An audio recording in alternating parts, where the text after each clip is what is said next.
Hey, I'm Nathan, and in this video we're going to go over how to start chainsaws. Now, a lot of people probably already know how to start chainsaws, but I've been doing this for a long enough time, and I've learned a few things that I've been doing wrong with starting chainsaws, and so I just wanted to give some tips based on what I think would be helpful. So first thing, when you're using chainsaws, you really ought to have, at bare minimum, leg protection. These are chainsaw rated pants, so they tangle up the saw chain. If the saw chain comes in contact with it, they act as chaps. They're just a lot easier to move around in. So leg protection I've got. You want your eye protection, face protection, and you want your ear protection. And a helmet is also a good recommendation, just to have all of this in one. So I'm going to put that on. Some people say gloves. That's, not as essential. But anyway, what we're going to do is I'm just going to go through the starting process with all these different saws and even the blower, because I've got, they're all the same basic two-stroke engine minus the blower, but it starts the same way, and they all use mixed gas. Okay, and so yeah, we're just going to go over that. Before I go too far, when we use our gas, this is just a helpful tip, we mark our gas jugs that are mixed with a special type of tape, just so it really stands out. And then unmixed gas jugs have a different color, so that no one is able to confuse that. Because if you straight gas one of these chainsaws or the blower, you ruin it. It's done. So you got to use the proper mix. We also link these together with the bar oil. We link the gas with the bar oil, and I like to just put a little scrunch on there. We paint our scrunches high vis colors so that they stand out and they don't get left behind. And this is nice because you can just throw it over your shoulder and go into the work zone, and you have your gas and bar oil and a scrunch all together. One thing also I need to mention about the fuel that I didn't know before: when you mix your gas, you lose a couple of octane ratings. So you have to use, these saws are designed to use at least 87. And since when you mix it, you're going to lose 2. So that means you have to, at the pump, you have to be filling at least 89 octane, at least. It's better to use 93 ethanol free. That's the best. That's what we use. Or like, the Moto Mix or whatever that Steel makes. But don't use 87, because you'll lose 2 octane when you mix it with your oil. So anyway, that's all I'm going to say on those tips right there. Hope that's helpful to some of you. Let's go over starting. Every chainsaw has its own little unique way of starting. So and I see this all the time. People have a hard time starting chainsaws. So we're going to just kind of go through the basics. This one has a primer bubble, so it needs to be pumped.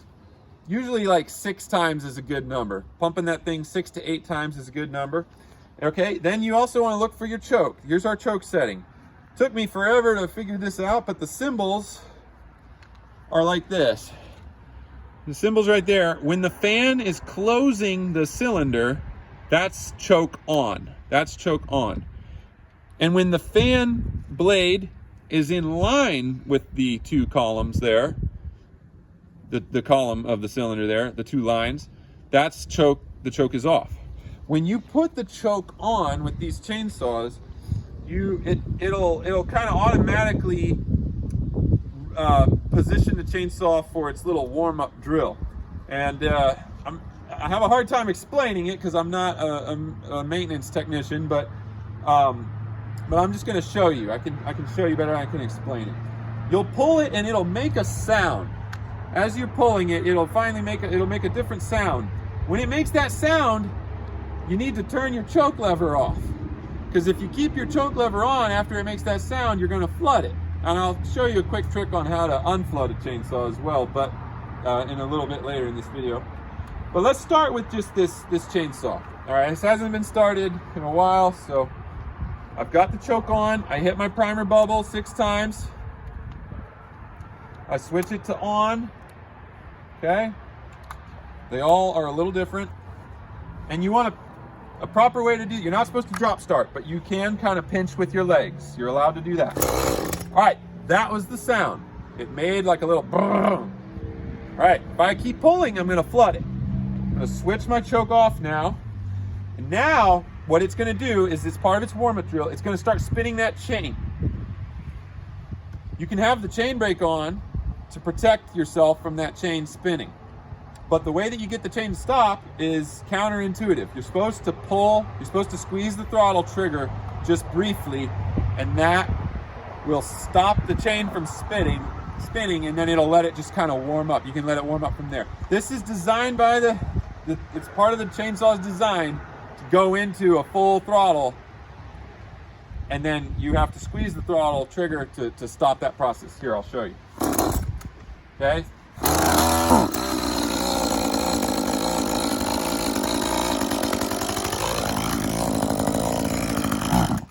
Now, I don't know if you could hear that, but you could kind of hear a little like it wanted to go. The chain brake was on, so it wasn't able to go.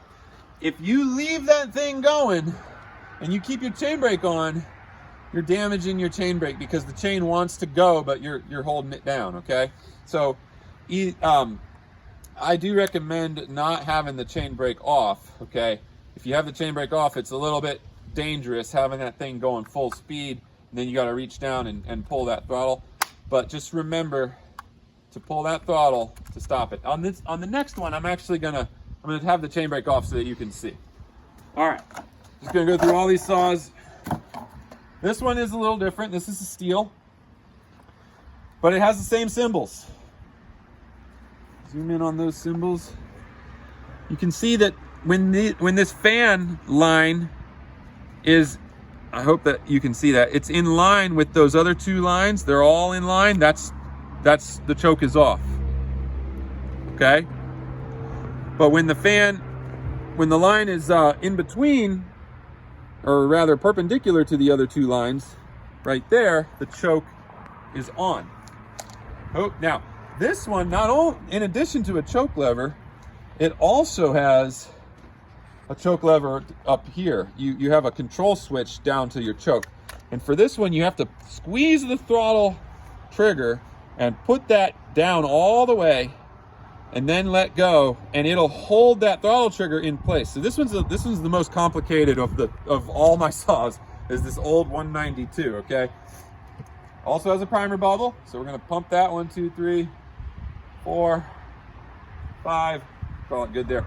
I'm gonna pull until I hear an obvious sound. That wasn't it. There, that was it. So now I switch my choke off. Like I said, I'm gonna take the chain brake off so you can see what happens here.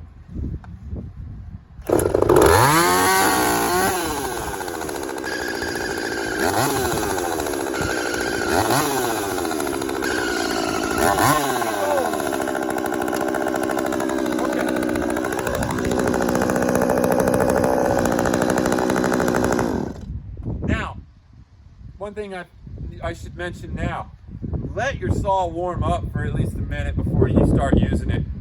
If you let that thing just go full throttle wide open and it hasn't warmed up, then you're gonna score your cylinder, because your piston and cylinder they're not warming up at the same rate, and one's gonna get hotter way faster than the other, and it's gonna expand and score your cylinder, okay? The piston's gonna expand before the cylinder can. You'll ruin your compression that way. So let your saws warm up. It's not worth it to not let them warm up. Let's go over the 201. Now this one is, they've updated the design on the 200 and they've come out with the 201. It's a lot simpler. A lot of the saws are like this. This one's very simple. There is no primer bubble. There is no choke lever here, but you gotta still, with steel, they tend to do this. You pull this trigger down, you pull your control switch all the way to the choke setting, to the warm-up setting. Okay, I'm gonna take the chain brake off so you can see this one. This one doesn't do that whole weird sound in the beginning. Okay, this one's unique. It's different than the last two.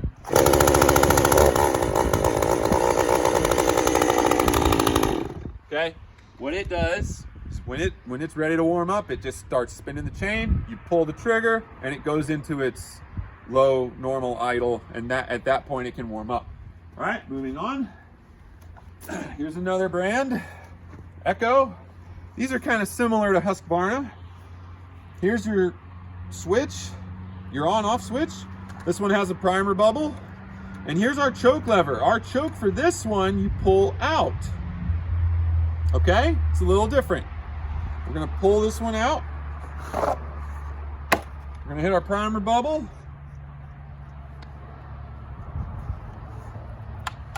Could hit that maybe a couple more times.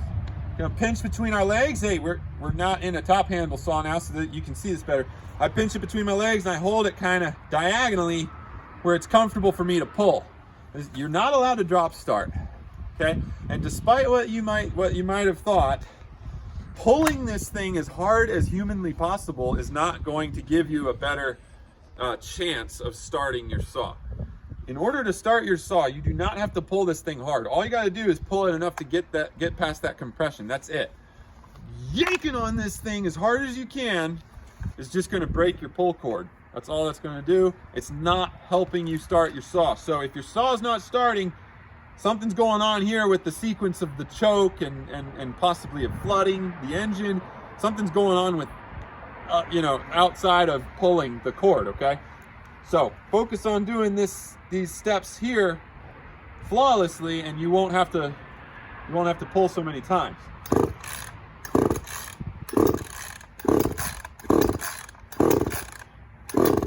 I wonder if this has got gas in it though. Let's try to take the choke off. I'm not going to just pull it too many times. Oh, I've got it off, that's why. That's why I use steel. There we go, first pull. All right, so you heard the difference there. Now I'm gonna push my choke in on this one, take the choke off. Again, I take the chain brake off, watch how it spins, and then watch it'll stop as soon as I pull the trigger.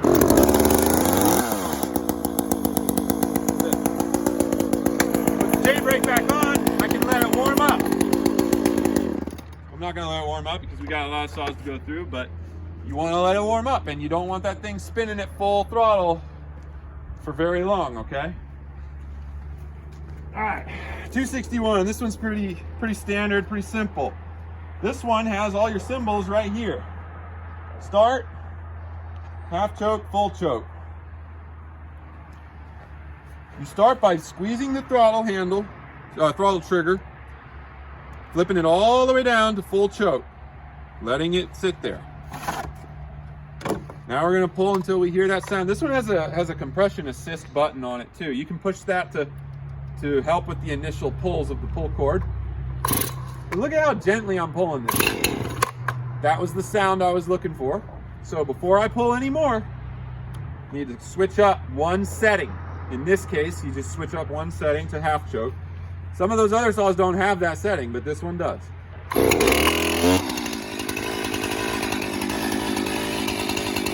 The chain brake was on, so you didn't see the chain spin, but you could hear that it was trying.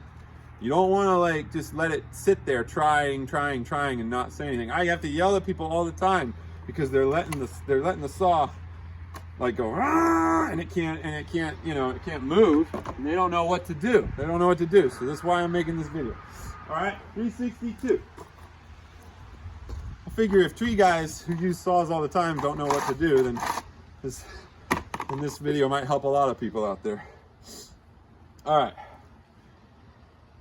I painted this one so you can't see the symbols anymore, but it's very similar to the 261.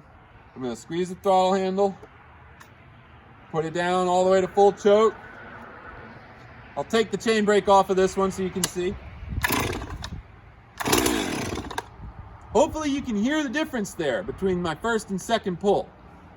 So, this time I'm going to show you a trick here. I'm going to show you how to unflood a saw. If you keep pulling, if you don't move that switch and you keep pulling, you're starting to think, well, why is it not working? It's because you flooded it. essentially now. You flooded it. So now you remember, oh crap, I'm gonna flip up one. I forgot to do that. Let me try it now. Now hopefully it's not flooded, but let's just see.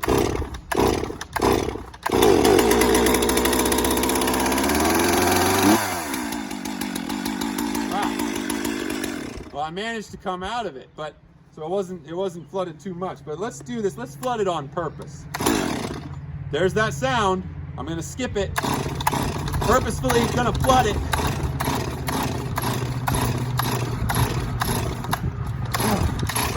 This is what I used to do. I used to think I have to just pull it over and over and over again, and eventually it'll start, and I'll pull harder each time. No, that's not what to do. And I used chainsaws for a long time before I learned some of these little tricks. All right, I can smell the gasoline in the air, so I think I flooded it. So if you flood it by accident and it doesn't start anymore, here's the procedure. Back when I was a kid, my dad said, "Oh, you gotta set the saw down and just wait 20 minutes." Well, we don't have time to do that in tree work.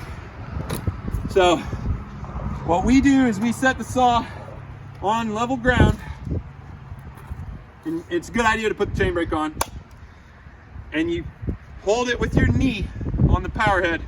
You're gonna switch this. You're gonna switch your control switch, your ignition switch, whatever, to regular run. No choke, no nothing. Take the choke off completely. If your saw has a choke setting, take it off. Go to the regular run position. Hold the throttle with one hand. Hold it wide open and pull until the flood clears.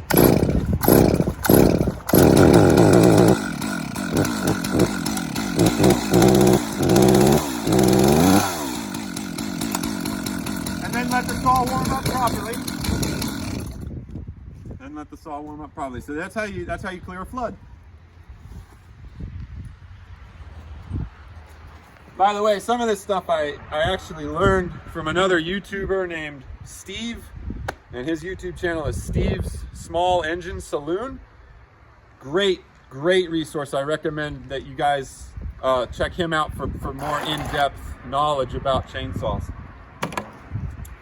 Steve's Small Engine Saloon. That's where I learned that clear the flood trick. All right, anyway, here's a 462. The way it works is it's similar to the 201. It's a pro saw, so they make the pro saws simpler. That's kind of weird, but whatever. I'm gonna just switch down to my full choke option. I'm gonna hit this compression assist, which helps with the pulls initially. Made that sound. But with this one, you kind of keep pulling until it runs a little bit of its warm-up drill.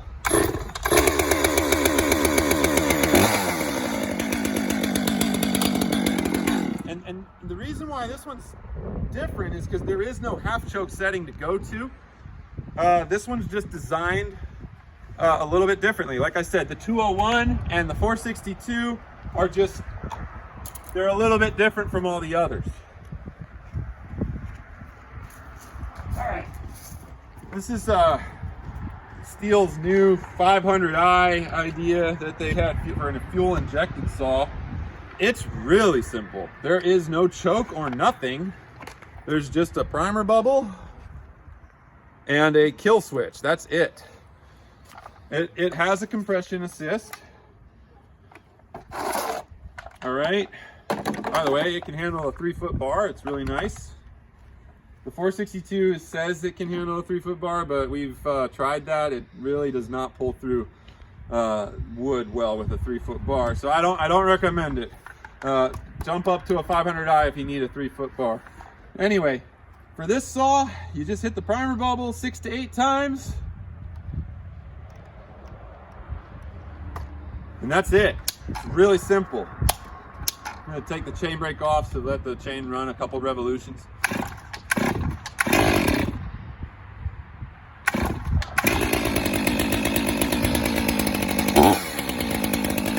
That's it.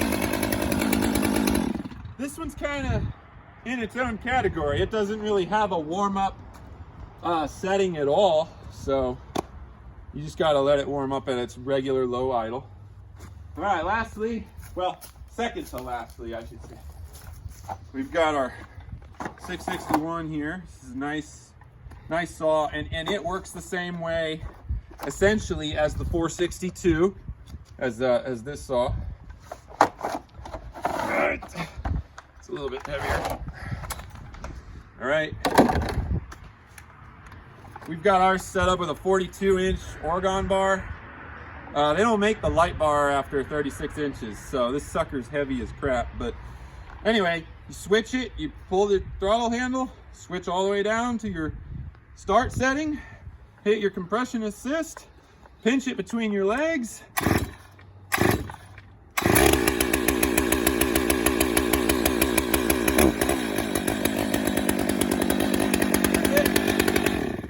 Notice I let it run around a couple times because it's got this fancy warm-up setting in here. It doesn't try to run at full rev like these saws do. So I let it run a couple cycles before I hit the throttle on these ones. And now I'm going to go over the blower. The blower's not a chainsaw, but some of you guys might be curious how it works the same way, really. And the weed eater works the same way. Everything works the same way. This one has the choke settings, so I'm gonna switch it all the way to full choke. That's the one where the line is going perpendicular in between the other two lines. And half choke is over here, and then wide open is all the way the other way. So hit my primer bubble. I want to make sure that my throttle handle is on. I want to make sure it's on. And then I'm gonna pull it. This one has that side pull, so it's a little bit weird. Side pull. Oh, I didn't switch it to the choke. There. I had it off there.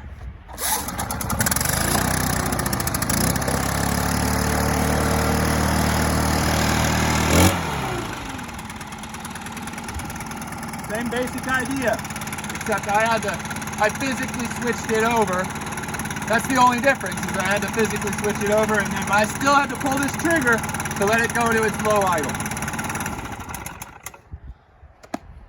And that's that. That's starting chainsaws and starting just these small engines.